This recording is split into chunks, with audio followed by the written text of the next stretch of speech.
Namaste, yogis, welcome.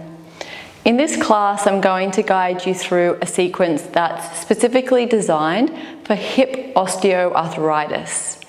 This is a shortened version of the more expanded sequence found within my Yoga for Happy Hips 4-week course, which also includes more thorough programming and information about how to effectively manage this injury on the mat. I've linked to this training in the description below. To further support your hip healing journey, I've also included in the description below a link to a free PDF program download of the most important exercises to focus on when working with hip OA. For this practice, I recommend using 2 yoga blocks, 1 blanket or bolster, and a foam roller if you have one.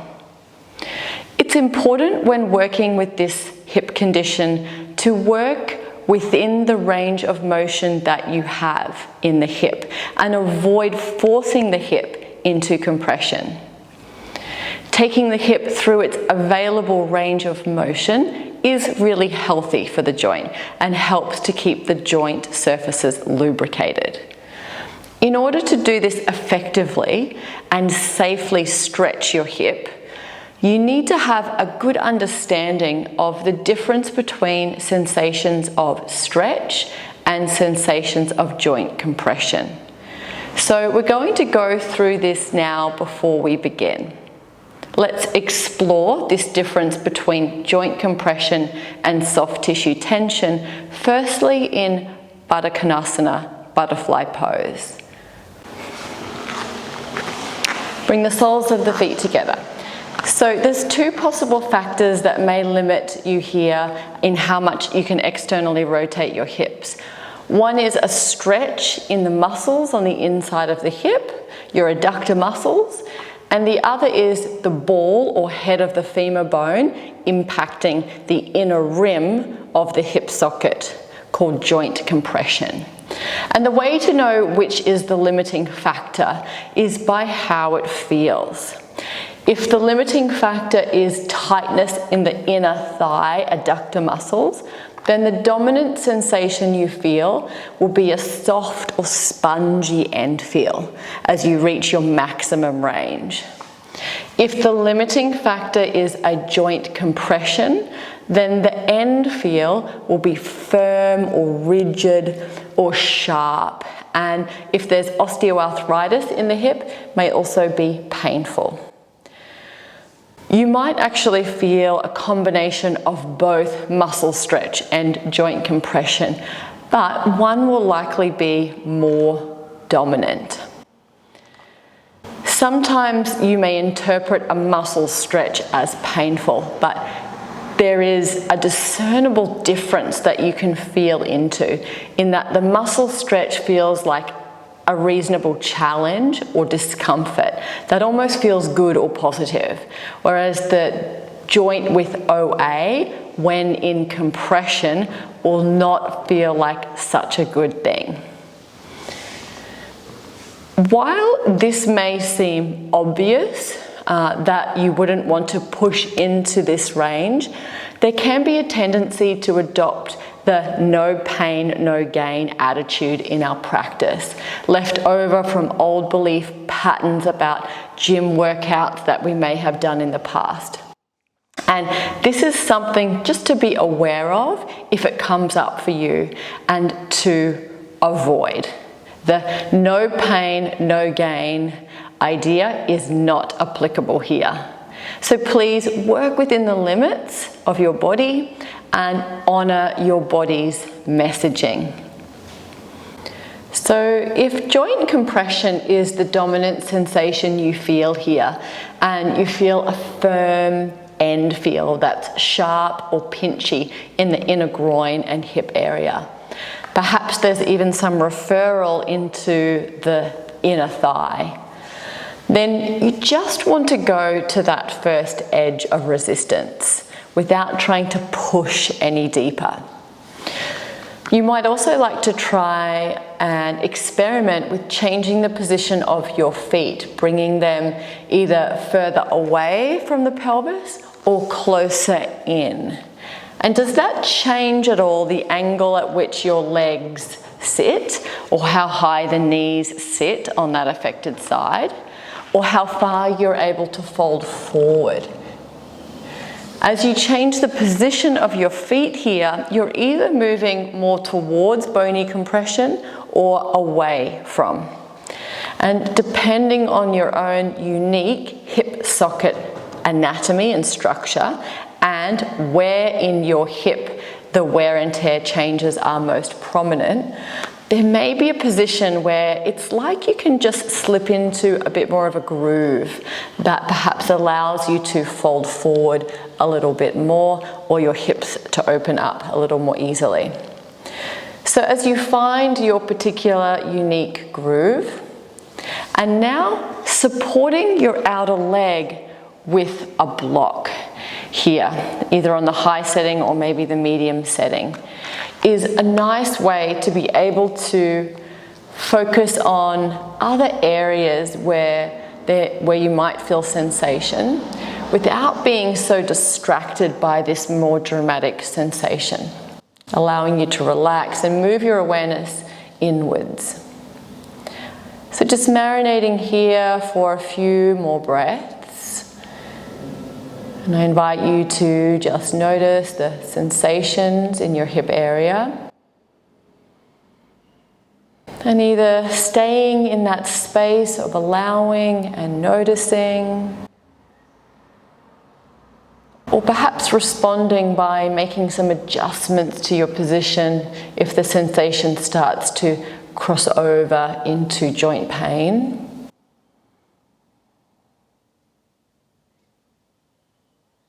And over time, as your discernment around these two types of sensations in the hip improves, you'll feel confident to approach any pose or practice armed with this greater body literacy. So come now to lay down on your back. And as you lay down, take your bolster or blanket and place it underneath your legs to decompress the hips, taking them out of full extension.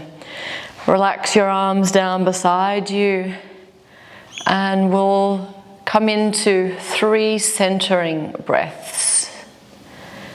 Take a big breath in through your nose and fill your belly. Fill all the way into your chest. And pause. Open mouth, sigh. Release. Again, big breath in through your nose. Pause your breath at the top. And open mouth, let go. Let all the air leave the body. One more big breath in. A pause at the top.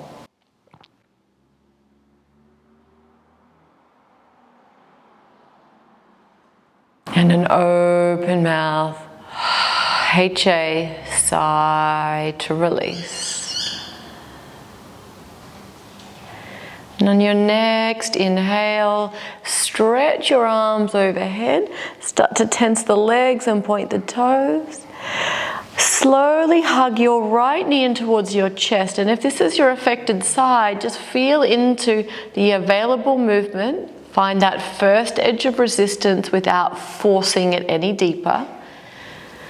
And then release that back down. Hug the other knee. Likewise, if this is your affected side, just feel into the range. And release. Now placing your feet hip distance apart on the floor.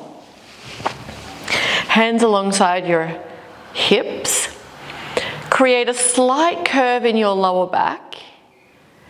Imagine you're firming and lifting your pelvic floor up and in towards your navel. And then scoop your lower belly in. Feel your front ribs hug in and your collarbones widen. Elongate the crown of your head and create a slight chin tuck. Good. Do your best to maintain this, especially the feeling of the lower back maintaining its curve and the front ribs staying hugged in. As you now bring your right knee off to the right, halfway, any amount, and then back to the middle. Again, draw it out to the side, work within your available range, go to the first edge of resistance and then back to the middle. And as you do this movement, core knee drop out, maintaining the curve in your low back and the position of your front ribs, so you're not flaring your front ribs up.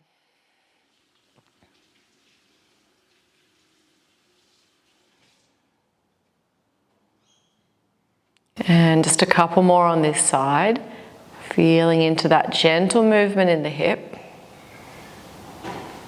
And now to the other side, bring the left knee off to the left, any amount, and then back to the middle.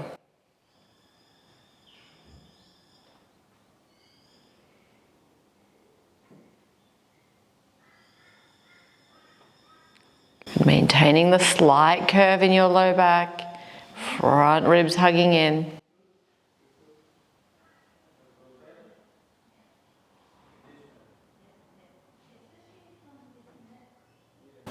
And now rolling onto your side.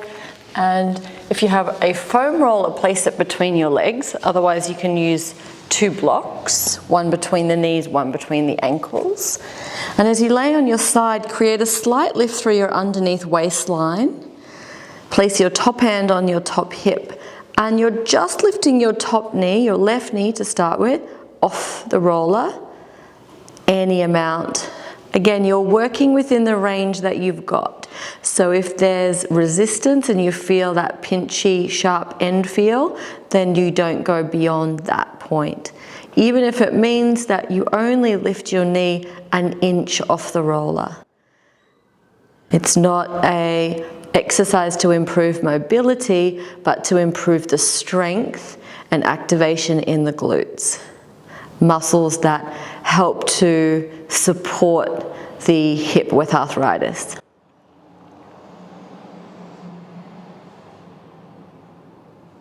So you're working the muscles through here, you're aiming to feel the sensation of muscles activating in the outside of your hip.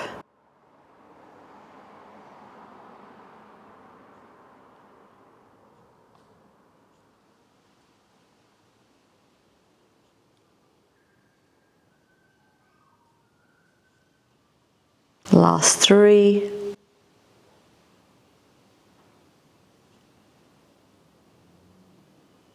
And down. Okay, second side, rolling over. Roller between the legs, or 2 blocks.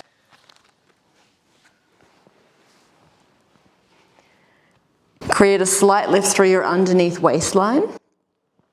And then you're lifting the top knee up off the roller just enough to feel the outer hip muscles starting to work. Working within the range that you've got without forcing the hip to go higher.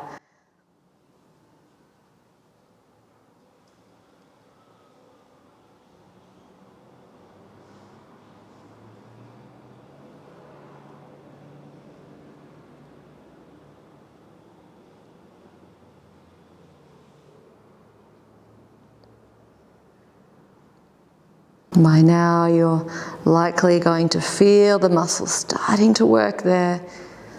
Last 3.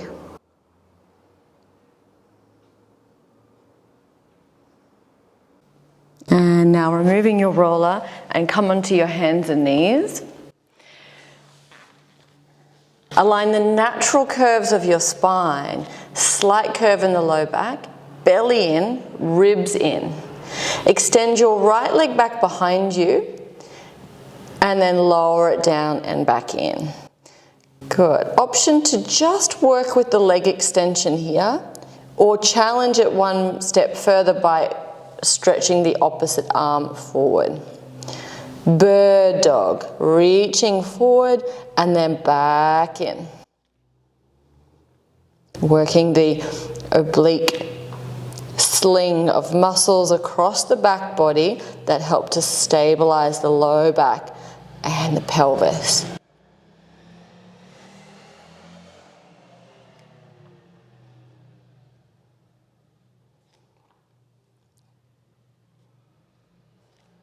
Last 3.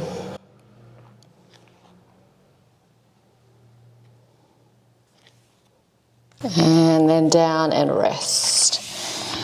Good. Sitting back in a child's pose position, seat towards heels. And then come back up second side. Extend the left foot back and lift it up. Option to stretch the opposite arm forward.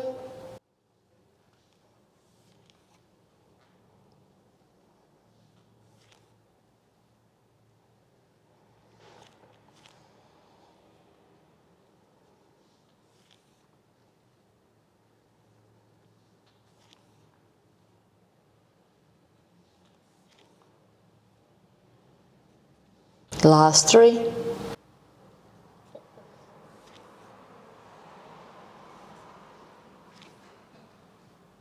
And then rest in child's pose once again.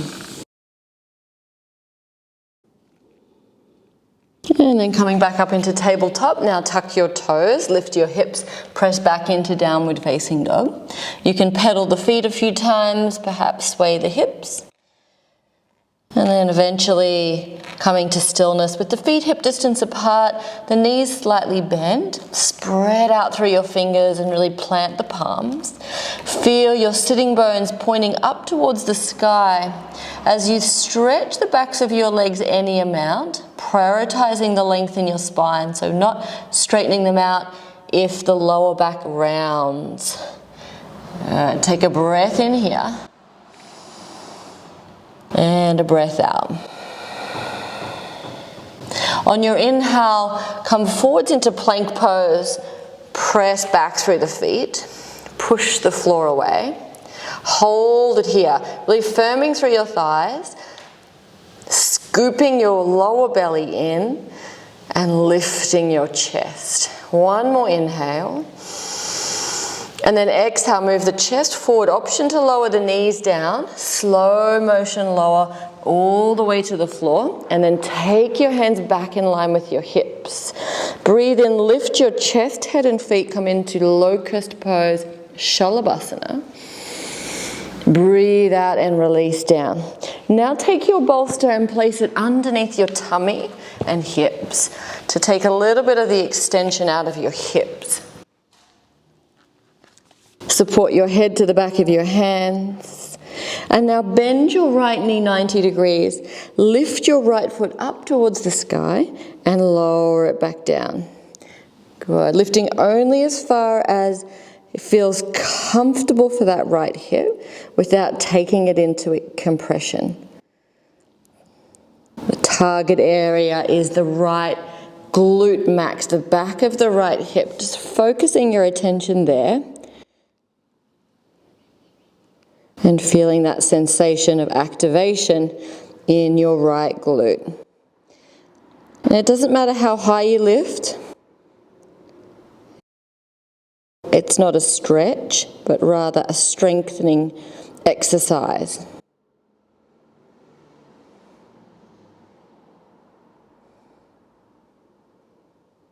Last 3. And then release it down.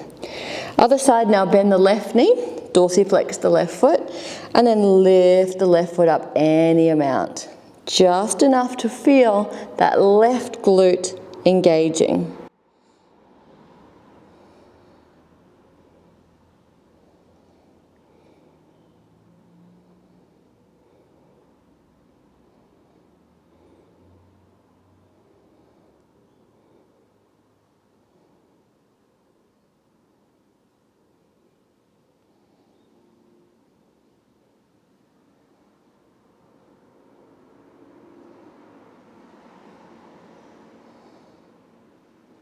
Last 3.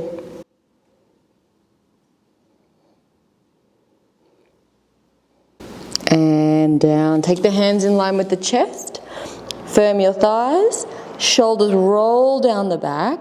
And then inhale, rise into a cobra on the bolster. Lift your chest. And then exhale, press back into downward facing dog. Just move your bolster off to the side. Steady breath in through the nose. And a slow breath out. Look forwards to your hands. Now start to walk your feet all the way to the top of your mat and come into a forward fold. And if the forward fold creates too much compression at the front of one or both of your hips, instead come into a halfway forward fold, Ardha Uttanasana. Pause here as you breathe in and breathe out. Anchor down through the feet. And then inhale, reach the arms up, look up, palms pressed together. Exhale, hands to the heart. Okay, now moving through some sun salutations, modified, taking any extra modifications that feel good for your hip. As the feet anchor down, soften the knees, breathe in and reach your arms up, look up. And as you breathe out, fold forward any amount, perhaps touching all the way down or to the legs. Breathe in, halfway lift. And as you breathe out, take your right foot back, hands to the inside of the left foot, and then drop the right knee down. Reach the arms up into Anjaneyasana lunge. So you're not sinking down into the hips, but rather lifting the pelvis up. Take a breath in. And then breathe out, both hands down as you step that foot back and press back into downward facing dog. Good. Inhale, plank pose. Exhale, knees down, lean forwards, lower to the floor. Take the hands back. Inhale, rise, Shalabhasana. Exhale, lower down, plant the palms, spread out your fingers.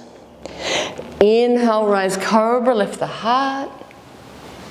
And exhale, back into downward facing dog. Take a breath in through your nose. A breath out through your nose. Lower your knees to the floor. Now step your right foot to the outside of the right hand. Reach the arms up, come into Anjaneyasana lunge. Anchor that right foot down, pull it back in space. Feel the left shin gliding forwards in space. Breathing in. And then breathe out, the hands come down to the inside of the foot. Tuck the toes at the back and then spring forwards to the top of your mat. Halfway lift, inhale, extend. Fold forward, exhale, release. Inhale, lengthen, rise up, reach up, palms press. Exhale, hands to the heart. Good. Again, inhale to rise. Exhale to fold, touching down. Breathe in, halfway lift. Breathe out, left foot goes back first this time. Drop the left knee down. Inhale, Anjaneyasana lunge. Exhale, hands to the inside of the foot. Keep plenty of space for the hip. And then step back into downward facing dog. Breathe in, plank pose. Breathe out, low plank, knees or feet. Come all the way to the floor, take the hands back. Breathe in, rise, chest, head and feet lift. Breathe out, lower down, plant the palms. Inhale, rise, cobra. Exhale, downward facing dog. Breathe in through your nose. Breathe out through your nose. Lower your knees to the floor, step your left foot to the outside of the left hand, give yourself space. Inhale, rise, Anjaneyasana lunge. Keeping the hips in a more neutral position, not your deepest lunge. Breathe in. Breathe out, hands down, tuck the toes at the back, spring forwards to the top of your mat. Halfway lift, inhale, extend. Fold forward, exhale, softening in. Inhale, lengthen, rise up, reach up, palms touch. Exhale, hands to the heart. Good. Crescent lunge salutations, modified for the hips. Inhale to rise. Exhale, fold forward, touching down. Breathe in, halfway lift. Breathe out, hands to the inside, right foot steps back. Anchor down through your feet. And then inhale, rise, crescent lunge, but bend your back knee so the back hip is more neutral. Breathe in, reach the arms up. Breathe out, hands to the inside of the foot, downward facing dog. Inhale, plank pose. Exhale, low plank. Come all the way down, take the hands back. Inhale, lift the chest, head and feet. Exhale, down, plant the palms, spread out the fingers. Inhale, rise, cobra. Exhale, downward facing dog. Breathe in through your nose. Breathe out. Good, knees to the floor. Step the right foot to the outside of the right hand. Straighten out the back leg. Rise up into crescent lunge and bend the back knee. Hips more neutral. Inhale, reach up. Exhale, hands back down. And then spring forwards to the top of the mat. Halfway lift, inhale. Fold forward, exhale, release. Inhale, lengthen and rise, reach up. Exhale, hands to the heart. Last round. Inhale to rise. Exhale, fold forward, touching down. Inhale, halfway lift. This time the left foot goes back first, runner's lunge. Hands to the inside. And then as you rise into crescent lunge, bend the back knee any amount. Breathing in. Breathe out, hands down inside of the foot, step it back, downward facing dog. Inhale, plank pose. Exhale, low plank, all the way. Take the hands back. Inhale, lift the chest, head and feet. Exhale, down, plant the palms. Inhale, cobra, rise up. Exhale, downward facing dog. Breathe in through your nose. Breathe out through your nose. Lower the knees down, step the left foot to the outside of the left hand. Straighten the back leg. And as you inhale, rise into crescent lunge.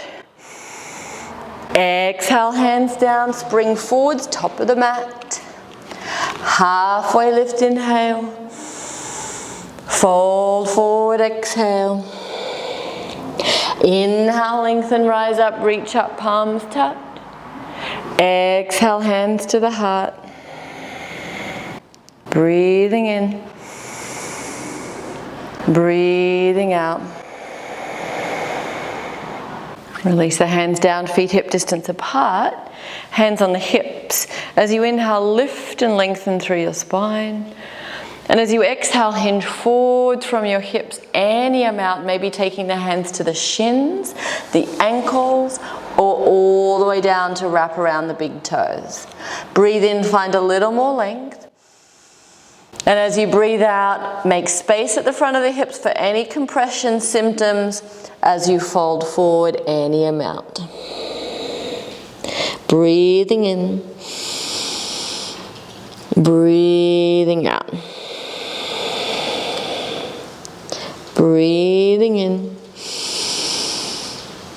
And breathing out. Good. Feel the sitting bones lifting up towards the sky. Crown of the head bowing down. The shoulders slide up the back, keeping plenty of freedom in your neck. And now release, look forwards, inhale. Take the hands to the inside of the left foot, step the right foot back, and then the left foot back, downward facing dog. Lower your knees to the floor. Now take either your blanket or your bolster and place it on your mat. If hip extension creates pain and compression in your hip on either side, then a bolster which is thicker may work better for this. As you lay down on your front, now spread out your fingers, forearms parallel, Sphinx pose. Firm your thighs, lift your kneecaps, lift your chest, breathing in. And as you breathe out, let your knees drop back down to the floor. Lift your pelvis up, feel your abs firing up. Breathing in. Breathing out. Option to stay here on the knees or take it one step further. Tuck your toes. Lift your knees into forearm plank. And as you transition, option once again to lower the knees to the floor or stay on your feet. Bring your right hand to the mat.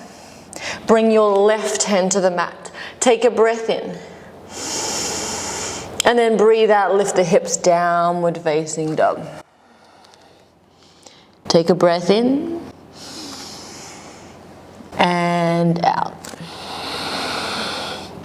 As you breathe in, now come into plank, shoulders over wrists. And as you breathe out, knees down, lower yourself back onto the blanket and slide the arms back into Sphinx pose. Good, spread out the fingers, firm the thighs, lift the kneecaps, lift the chest, breathe in. And then breathe out, let the knees drop down, the pelvis lifts up. Holding it here, plank on the knees. Option to stay or take it a step further, tuck the toes and come onto the feet. Take a breath. For the transition, you can lower the knees or stay on the feet. Left hand to the floor, right hand to the floor, breathing in. And breathe out back into downward facing dog. Steady breath in through the nose. Long, slow breath out. And lower your knees to the floor. And take hold of your foam roller. Now, if you've had arthritis in your hip for some time, you may have built up a fair amount of tension in the inner thigh muscles. And so I'm going to show you a way that you can release that tension without taking the joint into a hip opening compression. So if you lay on your side, and you can do this on both sides, particularly the affected hip.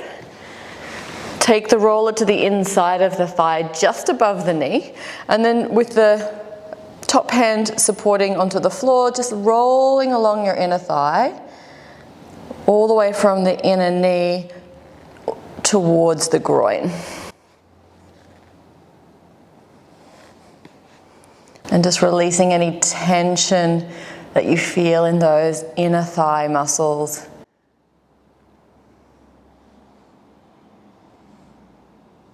And this is a really good way to work into that tension that doesn't compress the hip joint.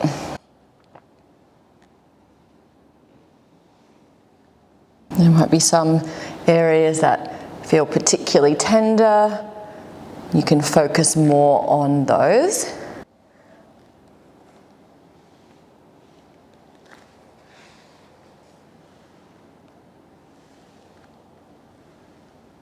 Good, let's feel the other side. Notice if there's any difference between the two sides. If one side is more affected with arthritis, perhaps there's more tension on that side. And there's nothing to do about that, just notice.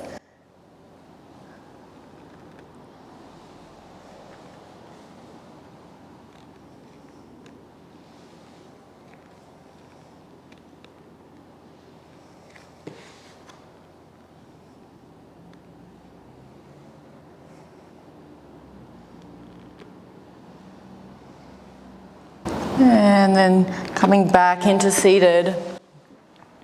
Stretch your legs out in front of you.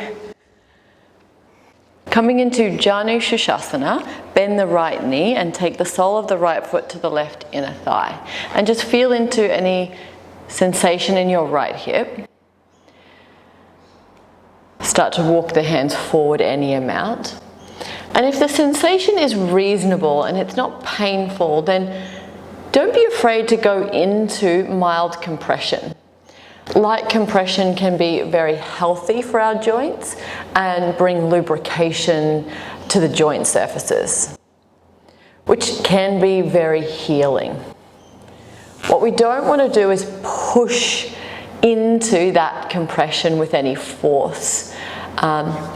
If you notice that the simple weight of gravity bearing down on your leg is creating an excessive compression force, then I'd recommend placing a block to the outside of the knee to decompress it slightly. Anchor your awareness inside your body. And you're cultivating the skill of paying attention to your body and distributing your attention throughout your entire body, not just what is most dramatic. So not getting blindsided by what's directly in front of you, the intensity of those more dramatic sensations perhaps in the hip, but rather you're expanding your awareness to get a broader view and that inventory of body sensations. This is what makes you an advanced practitioner of yoga, not how deep you can open up your hips or how much you can contort yourself like a pretzel. And when you're working with an injury like this, it's important, I think, to really remind yourself of this throughout your practice. On your next inhale, come up and then stretch the leg forward. Second side, bend the left knee, sole of left foot to inner thigh. And if you need to support the out of knee on this side also, then do that. Walk the hands forward any amount. Smoothing out your breath.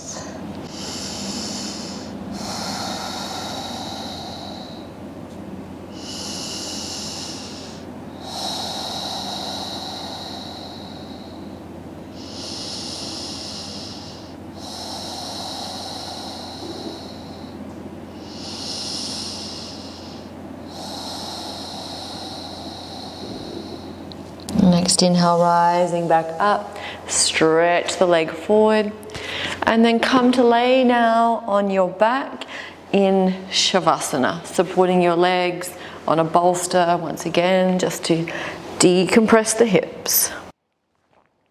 Relaxing your arms to the sides, settling in and down into your support.